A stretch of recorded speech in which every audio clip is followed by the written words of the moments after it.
Good morning everyone, welcome back to our classes. So students, हमने अपनी previous class में heart की position, ठीक है, और हार्ट की लोकेशन, ये सब हमने उसमें पढ़ा था और उसका रिलेशन किस किस ऑर्गन के साथ है ये सब भी हमने उसमें पढ़ा था, ठीक है। तो आज हम पढ़ने वाले हैं सरफेस एनाटॉमी ऑफ हार्ट की एनाटॉमी, ठीक है। और जैसा मैंने आपको बताया था कि सरफेस एनाटॉमी मैंने आपको बताई, बाउंड्रीज़ बताई थी, रिलेशंस बताए थे, ये सब मैंने आपको प्रीवियस क्लास में बताया था। आज हम बात करने वाले हैं सरफेस एनाटॉमी ऑफ हार्ट की। तो सरफेस एनाटॉमी क्या है? इसका सिंपल मीनिंग है बॉडी के एक्सटर्नल चेस्ट वॉल पर इंटरनल ऑर्गन की पोजीशन को आइडेंटिफाई, मार्क करना, ठीक है। इसका सिंपल मीनिंग क्या है? जो बॉडी के एक्सटर्नल चेस्ट वॉल पर इंटरनल ऑर्गन की पोजीशन को आइडेंटिफाई करना, ये क्लिनिकली यूज़फुल होता है, ठीक है। ये क्लिनिकली भी यूज़फुल होता है, जैसे हार्ट साउंड अस्कल्टेट करना, ईसीजी लीड प्लेस करना, कार्डियक इनलार्जमेंट असेस करना, ठीक है। अब जैसे हम बात करते हैं यहाँ पर अपेक्स की, सरफेस एनाटॉमी ऑफ अपेक्स। तो हार्ट का apex left fifth intercostal space में मिड क्लेविकुलर लाइन पर होता है। MCL के फुल फॉर्म क्या है? मिड क्लेविकुलर लाइन, ठीक है, यहाँ पर होता है। ये मेनली लेफ्ट वेंट्रिकल से फॉर्म्ड होता है। ये कहाँ पर होते हैं? ये मेनली लेफ्ट वेंट्रिकल से फॉर्म्ड होता है। इसी एरिया पर apex beat point of maximal impulse feel किया जाता है। PMI का मतलब है पॉइंट ऑफ मैक्सिमल इम्पल्स, यहाँ पर फील किया जाता है। क्लिनिकल पॉइंट ऑफ व्यू से अगर मैं आपको बताऊँ तो लेफ्ट वेंट्रिकुलर हाइपरट्रॉफी में अपेक्स लेफ्ट और डाउनवर्ड शिफ्ट करता है, ठीक है। क्या करता है? अपेक्स डाउनवर्ड शिफ्ट करता है। नेक्स्ट है हार्ट के बॉर्डर्स। जैसा कि आपको दिख रहा होगा इमेज में, surface anatomy of border of the heart, ठीक है। हार्ट की बॉर्डर्स, तो right border right third coastal cartilage से राइट सिक्स्थ कोस्टल कार्टिलेज तक मेनली राइट एट्रियम बनाता है। क्या बनाता है? कौन बनाता है? राइट थर्ड कोस्टल से सिक्स कोस्टल कार्टिलेज तक मेनली राइट एट्रियम बनता है, जैसा आपको इमेज में दिख रहा होगा, ठीक है। नेक्स्ट है left border left to costal cartilage से अपेक्स तक मेनली लेफ्ट वेंट्रिकल बनता है, ठीक है। इमेज में ये आप देख सकते हैं, इजी है आपके लिए, ठीक है। Inferior border right sixth coastal cartilage से अपेक्स तक मेनली राइट वेंट्रिकल कंट्रीब्यूट करता है, ठीक है। कहाँ तक कंट्रीब्यूट करता है? राइट वेंट्रिकल तक कंट्रीब्यूट करता है। सुपीरियर बॉर्डर लेफ्ट टू से राइट थर्ड कोस्टल कार्टिलेज तक इसमें आर्टरिया और ग्रेट वेसल के पॉइंट्स कंट्रीब्यूट करते हैं। ये आपको समझ में आया? नहीं आया? मैं एक बार फिर से बता देती हूँ, ठीक है। इसमें क्या क्या होता है, देखिए, इसमें राइट कोस्टल दिया हुआ है, पहले राइट बॉर्डर दिया हुआ है, तो राइट थर्ड कोस्टल जो कि आपका ये है, ठीक है, जो कि आपका क्या है? ये वाला एरिया, ठीक है। राइट थर्ड कोस्टल ये आपको दिख रहा है, राइट थर्ड कोस्टल, हाँ, ये राइट थर्ड कोस्टल, ठीक है। इसमें क्या होता है? राइट थर्ड कोस्टल कार्टिलेज से राइट सिक्स्थ कोस्टल कार्टिलेज तक, ठीक है, मेनली राइट एट्रियम बनता है। ये राइट एट्रियम बना, ठीक है, यहाँ से लेके यहाँ के जो ये वाला है, ये वाला एरिया, ठीक है, ये राइट थर्ड कोस्टल है। काउंट करें, 1 2 3, राइट थर्ड कोस्टल से कहाँ तक, राइट सिक्स्थ कोस्टल तक क्या बनता है, राइट एट्रियम बनता है। ठीक है, राइट एट्रियम बनता है। नेक्स्ट अब आते हैं किस पे, नेक्स्ट हम आते हैं अब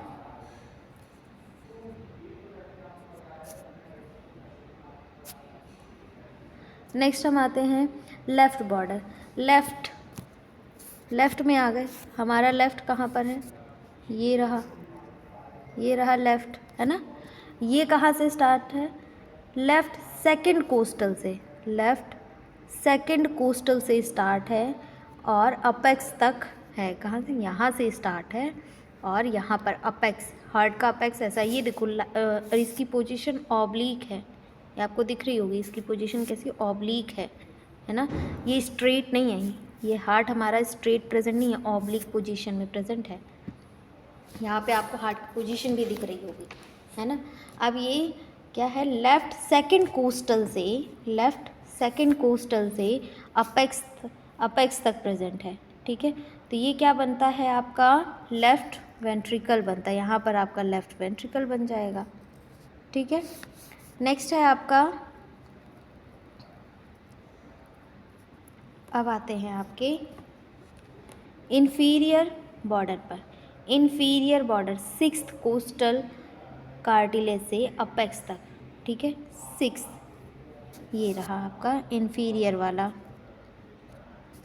ये इन्फीरियर वाला है। ठीक है, यहाँ से क्या बनता है,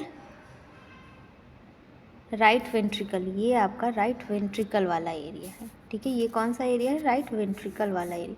और ये कहाँ से बन रहा है, राइट सिक्स्थ कोस्टल कार्टिलेज से अपेक्स तक। ये आपका अपेक्स हो गया और ये बेस हो गया। ठीक है, मैं आपको बताऊं, ये आपका अपेक्स है और ये वाला एरिया बेस है। ठीक है, ये बेस है और ये अपेक्स, तो यहाँ तक राइट सिक्स्थ कोस्टल कार्टिलेज से अपेक्स तक, यहाँ से स्टार्ट हुआ यहाँ तक, ये क्या बनाता है, ये बनाता है आपका राइट वेंट्रिकल। क्या बना, राइट वेंट्रिकल बना, राइट वेंट्रिकल बन गया। ठीक है, नेक्स्ट है सुपीरियर बॉर्डर। सुपीरियर बॉर्डर में क्या होता है, इतना समझ में आया। ठीक है, मैंने आपको बताया राइट एट्रियम कहाँ से कहाँ तक का है, लेफ़्ट वेंट्रिकल कहाँ से कहाँ तक का है और राइट वेंट्रिकल कहाँ से कहाँ तक का है। अभी बात करते हैं सुपीरियर बॉर्डर की। सुपीरियर बॉर्डर की अगर हम बात करें तो सुपीरियर बॉर्डर में क्या होता है, लेफ़्ट सेकंड से राइट थर्ड कोस्टल कार्टिलेज तक इसमें एट्रिया और ग्रेट वेसल्स प्रेजेंट होते हैं। क्या प्रेजेंट होता है, एट्रिया और ग्रेट वेसल्स, यहाँ पर इनका पोर्शन कंट्रीब्यूट करता है ये सब। ठीक है, ये सब यहाँ पर कंट्रीब्यूट करते हैं। नेक्स्ट आते हैं हम आपके सरफेस एनाटॉमी में। ठीक है, अभी देखते हैं surface anatomy of heart valves. ये हमने हार्ट के बॉर्डर पढ़े, अब हम हार्ट के वेल्व्स पढ़ेंगे। ठीक है, चलिए मैं आपको बता रही थी surface anatomy of heart valves. ठीक है, heart valves, surface anatomy, heart valves. पहले तो हमें ये समझना है कि सरफेस एनाटॉमी का मतलब क्या होता है। हमने पढ़ा भी है और हम फिर से एक बार समझ लेते हैं। सरफेस एनाटॉमी का मतलब है कि हम बॉडी के एक्सटर्नल सरफेस चेस्ट वॉल पर किसी इंटरनल स्ट्रक्चर की अप्रोक्सीमेट लोकेशन आइडेंटिफाई करते हैं, ये हमने अभी पढ़ा। ठीक है, हार्ट के वेल्व्स चेस्ट के अंदर स्टर्नम के पीछे लोकेटेड होते हैं, लेकिन एक इम्पॉर्टेंट बात है इसमें कि वेल्व जहाँ ऑटोमेटिकली प्रेजेंट होते हैं, ज़रूरी नहीं कि उसकी साउंड वही सबसे क्लियरली सुनाई दे।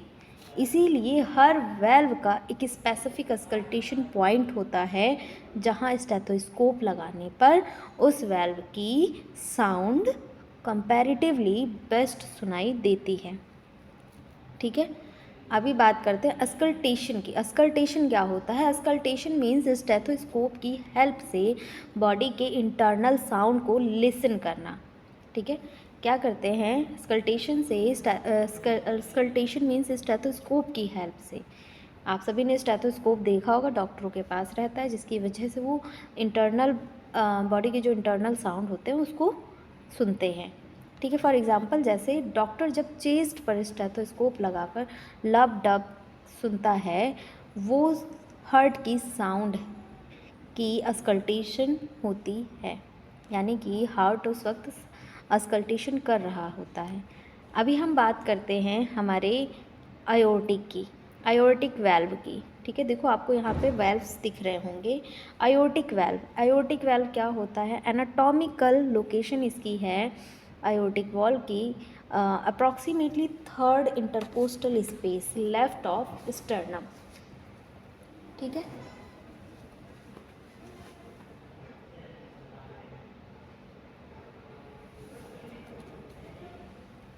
एनाटॉमिकल लोकेशन क्या है? Approximately third intercostal space left of sternum, मतलब स्टर्नम के बिहाइंड लोकेटेड है। ठीक, according to the anatomical position. ठीक, इंटरकोस्टल स्पेस क्या होता है? इंटरकोस्टल स्पेस सबसे पहले समझते हैं। तो इंटर मीन्स बिटवीन और कोस्टल मीन्स रिब्स। तो इंटरकोस्टल स्पेस मीन्स दो रिब्स के बीच का स्पेस। ठीक है, अगर दो रिब्स और थर्ड रिब्स के बीच का एरिया है सेकंड इंटरकोस्टल स्पेस उसे कहते हैं। इसी तरह थर्ड और फोर्थ रिब के बीच का जो एरिया है उसे थर्ड इंटरकोस्टल स्पेस कहा जाता है। आयोर्टिक वाल्व को कहाँ अस्कल्टेट करेंगे? तो यानी कि राइट सेकंड इंटरकोस्टल स्पेस पे हम अस्कल्टेट करेंगे। ठीक है, यानी पेशेंट के राइट साइड में सेकंड इंटरकोस्टल स्पेस स्टर्नम के पास। फॉर एग्ज़ाम्पल जैसे अगर डॉक्टर को सस्पिशन है कि पेशेंट की आयोर्टिक वाल्व में एबनॉर्मली है, मतलब तो डॉक्टर स्टेथोस्कोप को डायरेक्टली वाल्व को एनाटॉमिकल लोकेशन पर ही नहीं रखेगा, इंस्टेड वो राइट सेकंड इंटरकोस्टल स्पेस पर स्टेथोस्कोप रखेगा और साउंड को लिसन करेगा। मतलब मेरा कहने का मतलब क्या है, आप लोग ध्यान से सुनिएगा। अगर डॉक्टर को सस्पिशन है कि पेशेंट के आयोर्टिक वाल्व में एबनॉर्मलिटी प्रेजेंट है, ठीक है, उसकी जो आयोर्टिक वाल्व है वो प्रॉपर काम नहीं कर रही है, एबनॉर्मलिटी कोई भी प्रेजेंट है, तो डॉक्टर स्टेथोस्कोप को डायरेक्टली वाल्व के एनाटॉमिकल लोकेशन पर नहीं रखेगा, इंस्टेड वो राइट इंटरकोस्टल स्पेस पर रखेगा, क्योंकि वही उसकी एग्जैक्ट लोकेशन है और वहाँ पर ही उसको क्लियरली साउंड सुनाई देगा। ठीक है, नेक्स्ट है आयोर्टिक वाल्व का फंक्शन क्या होता है? आयोर्टिक वाल्व का फंक्शन है लेफ्ट वेंट्रिकल और आयोर्टा के बीच होता है।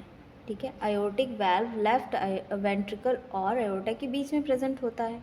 ठीक है, जब लेफ्ट वेंट्रिकल कॉन्ट्रैक्ट करता है ब्लड आयोर्टा में जाता है। ब्लड कहाँ जाता है? आयोर्टा में जाता है। आयोर्टिक वाल्व ओपन होती हैं जब ब्लड को वापस लेफ्ट वेंट्रिकल में आने से रोकना होता है। जब ब्लड को वापस से बैक फ्लो होने से रोकना होता है, वाल्व क्लोज हो जाती हैं। सिंपल अगर मैं आपको बताऊँ तो लेफ्ट वेंट्रिकल से आयोर्टिक वाल्व, आयोर्टिक वाल्व से आयोर्टा, आयोर्टा से होल बॉडी।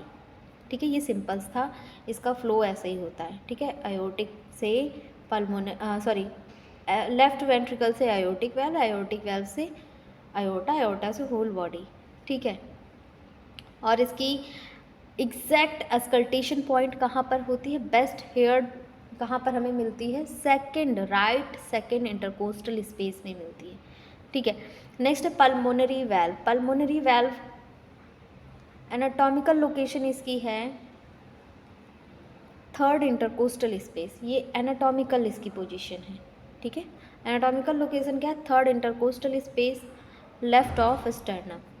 अब अस्कल्टेशन पॉइंट इसका कहाँ हमें मिलता है, लेफ्ट सेकेंड इंटरकोस्टल स्पेस में, यानी पेशेंट के लेफ्ट साइड में सेकेंड इंटरकोस्टल स्पेस स्टर्नम के पास पल्मोनरी वाल्व का वहाँ पर प्रेजेंट होती है। पल्मोनरी वाल्व का फंक्शन क्या होता है, ठीक है, देखो जो पल्मोनरी वाल्व मैंने बताया इसका एनाटॉमिकल लोकेशन क्या होता है, ये थर्ड इंटरकोस्टल पे होता है, ठीक है। और अस्कल्टेशन पॉइंट इसका कहाँ पर होता है, लेफ्ट सेकेंड इंटरकोस्टल पे होता है। अब इसका फंक्शन क्या होता है, तो function pulmonary valve right ventricle और पल्मोनरी ट्रंक के बीच होता है। राइट वेंट्रिकल ब्लड को लंग्स की तरफ पंप करते हैं। राइट वेंट्रिकल क्या करते हैं, ब्लड को लंग्स की तरफ पंप करते हैं, ठीक है। अब आप इसका फ्लो चार्ट एक बार याद रखिएगा। राइट वेंट्रिकल से पल्मोनरी वाल्व से पल्मोनरी ट्रंक में जाता है, पल्मोनरी ट्रंक से pulmonary arteries and then lungs में जाता है, ठीक है। फॉर एग्जांपल मान लीजिए सपोज पेशेंट में पल्मोनरी वाल्व से रिलेटेड एबनॉर्मल साउंड सस्पेक्टेड है, ठीक है। डॉक्टर स्टेथोस्कोप को लेफ्ट सेकेंड इंटरकोस्टल पर स्पेस करेगा, ठीक है, रखेगा मतलब प्लेस करेगा और हार्ट साउंड को लिसन करेगा। यहाँ पल्मोनरी एरिया की अस्कल्टेशन होती है। नेक्स्ट है आपका ट्राइकस्पिड वाल्व। इसकी एनाटॉमिकल पोजीशन है फोर्थ से फिफ्थ इंटरकोस्टल स्पेस। ये राइट एट्रियम और राइट वेंट्रिकल के बीच लोकेटेड होती है, ठीक है। अब इसकी अस्कल्टेशन पॉइंट कहाँ होती है, लेफ्ट लोअर स्टर्नल बॉर्डर में, लेफ्ट लोअर स्टर्नल बॉर्डर यानी स्टर्नम के लोअर पार्ट के लेफ्ट साइड के पास प्रेजेंट होती है। नेक्स्ट है ट्राइकस्पिड वाल्व का फंक्शन। तो ट्राइकस्पिड वाल्व राइट एट्रियम और राइट वेंट्रिकल के बीच प्रेजेंट होती है। जब राइट एट्रियम कॉन्ट्रैक्ट करता है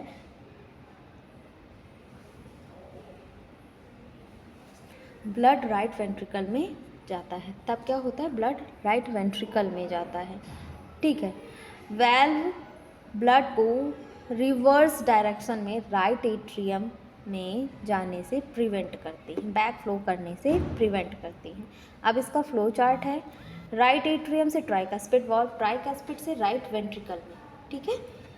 अब इसका एग्जाम्पल मैं आपको दे दूँ। मानिए कि राइट वेंट्रिकल कॉन्ट्रैक्ट कर रहा है, ठीक है। इमेजिन करिए कि राइट एट्रियम कॉन्ट्रैक्ट कर रहा है, ब्लड पल्मोनरी आर्टरी की तरफ जाना चाहिए, ठीक है। ब्लड कहाँ जाना चाहिए, पल्मोनरी आर्टरी की तरफ जाना चाहिए। अगर ट्राइकस्पिड वाल्व प्रॉपरली क्लोज नहीं हुआ तो ब्लड वापस एट्रियम की तरफ लीक कर सकता है। इस कंडीशन को ट्राइकस्पिड रिगर्गिटेशन कहा जाता है। ऐसे वाल्व एबनॉर्मेलिटी में doctor left lower sternal border पर अस्कल्टेशन करता है। अब लास्ट आता है हमारा मिट्रल वाल्व। मिट्रल वाल्व को बाइकस्पिड वाल्व भी कहा जाता है, ठीक है। और इसकी anatomical position near fourth costal cartilage में होती है, ठीक है, और left fifth intercostal space at mid clavicular line यानी कि अपेक्स में, ठीक है। ये आपका अस्कल्टेशन पॉइंट है, ठीक है। अब MCL इसमें दिया हुआ, तो MCL क्या है, मिड क्लेविकुलर लाइन, जो मैं आपको पहले भी बता चुकी हूँ। क्लेविकल को इमेजिन करो, ठीक है, क्लेविकल को आप इमेजिन करो, जो आपका क्लेविकल है इसको इमेजिन करिए, उसके अप्रॉक्सीमेटली मिडल पॉइंट से एक इमेजिनरी वर्टिकल लाइन नीचे ड्रॉ करिए, ठीक है, वो मिड क्लेविकुलर लाइन है। मिट्रल वॉल्व का फंक्शन क्या होता है, मिट्रल वॉल्व लेफ्ट एट्रियम और लेफ्ट वेंट्रिकल के बीच प्रेजेंट होती हैं। जैसे लेफ्ट एट्रियम से मिट्रल वॉल्व से लेफ्ट वेंट्रिकल। जब लेफ्ट एट्रियम कॉन्ट्रैक्ट करता है ब्लड लेफ्ट वेंट्रिकल में जाता है। जब लेफ्ट वेंट्रिकल कॉन्ट्रैक्ट करता है तो मिट्रल वॉल्व क्लोज होती हैं ताकि ब्लड वापस बैक फ्लो लेफ्ट एट्रियम में ना हो, ठीक है। फॉर एग्जांपल अगर मिट्रल वाल्व प्रॉपरली क्लोज नहीं हो रही हैं तो ब्लड का कुछ पार्ट लेफ्ट एट्रियम की तरफ वापस लीक हो जाएगा। इसे मिट्रल रिगर्गिटेशन कहा जाता है। इसीलिए doctor left fifth intercostal space mid clavicular line यानी अपेक्स एरिया पर अस्कल्टेशन करते हैं। ठीक है, अब एक इम्पॉर्टेंट पॉइंट कन्फ्यूज़न क्लियर करने के लिए। ठीक है, कन्फ्यूज़न क्लियर करते हैं, हमें जो कन्फ्यूज़न हो रहा है। वेल्व की एनाटॉमिकल लोकेशन और अस्कल्टेशन लोकेशन डिफरेंट क्यों है ना? आप लोगों के मन में आ रहा होगा मैम इसकी एनाटॉमिकल पोजीशन और अस्कल्टेशन पॉइंट दोनों अलग क्यों हैं? इसका आंसर है हार्ट के अंदर वेल्व्स रिलेटिवली डीप होते हैं। हार्ट के अंदर वेल्व्स रिलेटिवली डीप होते हैं और उनकी साउंड चेस्ट वॉल पर डायरेक्टली उनके एग्जैक्ट एनाटॉमिकल लोकेशन पर नेसेसरली स्ट्रॉन्गेस्ट नहीं होते। ब्लड फ्लो और सराउंडिंग स्ट्रक्चर की वजह से साउंड चेस्ट के दूसरे एरिया में बेटर ट्रांसमिट होती है। ठीक है, इसीलिए हम स्पेसिफिक अस्कल्टेशन एरिया यूज़ करते हैं। वेल्व को एक साथ याद करने के लिए आयोटिक वेल्व कहाँ प्रेजेंट होती है, इसकी अस्कल्टेशन पॉइंट कहाँ पर प्रेजेंट होती है? राइट सेकंड इंटरकोस्टल स्पेस में। Pulmonary left second intercostal space में। Tricuspid left lower sternal border में और mitral left fifth intercostal and MCL apex में। ठीक है,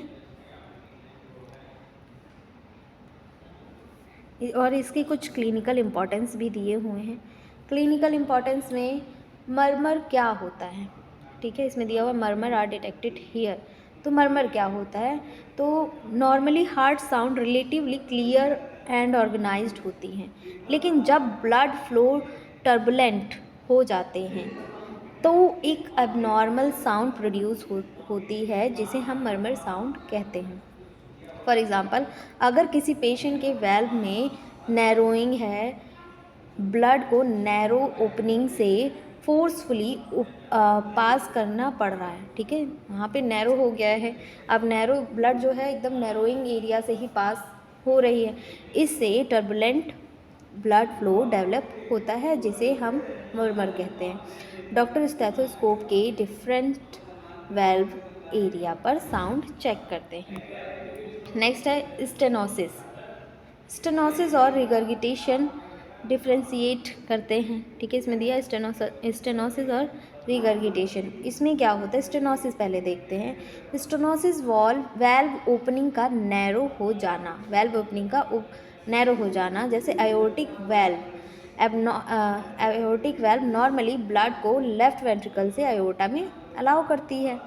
अगर आयोटिक वेल्व नैरो हो गई तो left ventricle narrow aortic valve और फिर आयोटा, मतलब ब्लड को नैरो ओपनिंग से पास होने में डिफ़िकल्टी होगी। इस कंडीशन को आयोटिक स्टेनोसिस कहते हैं। अब रिगर्गिटेशन क्या होता है? Regurgitation means valve properly close नहीं करती और ब्लड बैकवर्ड लीक करता है। मिट्रल वेल्व प्रॉपरली क्लोज नहीं हुई तो लेफ्ट वेंट्रिकल से ब्लड का कुछ पोर्शन लेफ्ट वेंट्रिकल में बैक फ्लो करता है। ठीक है, कहाँ? लेफ्ट एट्रियम में जाता है। इसको मिट्रल रिगर्गिटेशन कहा जाता है। ठीक है, अब स्टेनोसिस क्या होता है, रिगर्गिटेशन क्या होता है, एक सिंपल वर्ड में मैं बताऊं।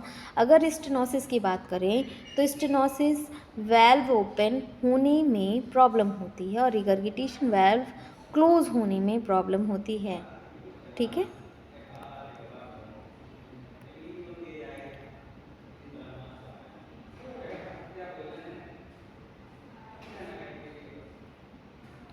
क्लास आज हम अपनी क्लास यहीं पर ही एंड करते हैं। ठीक है, हम इसका बाकी का पोर्शन नेक्स्ट क्लास में डिस्कस करेंगे। आज हमने surface anatomy of valve border heart के वेल्व्स पढ़े। ठीक है, surface anatomy of heart border पढ़ी और surface anatomy of heart valves पढ़े। ठीक है, बाकी का पोर्शन हम लोग नेक्स्ट क्लास में डिस्कस करेंगे। आज हम अपनी क्लास यहीं पर एंड करते हैं और आप लोगों के लिए नोटिस है, अगर आप लोग अपना मेडिकल स्टोर चला रहे हैं और उसे फार्मा क्लिनिक में चेंज करना चाहते हैं तो आपके लिए बेस्ट है टेलीमेडिसिन कोर्स। इसमें आपको डॉक्टर से ऑडियो वीडियो कॉल पे आप बात कर सकते हैं और इसमें आपको बताया जाएगा कि कैसे आप अपने मेडिकल स्टोर को कॉरपोरेट मेडिकल स्टोर से बेहतर कर सकते हैं, ठीक है। और इसकी कंप्लीट फ़ीस है 25,000। अगर आप लोग इंटरेस्टेड हैं तो दिए गए नंबर पे कॉल कर सकते हैं।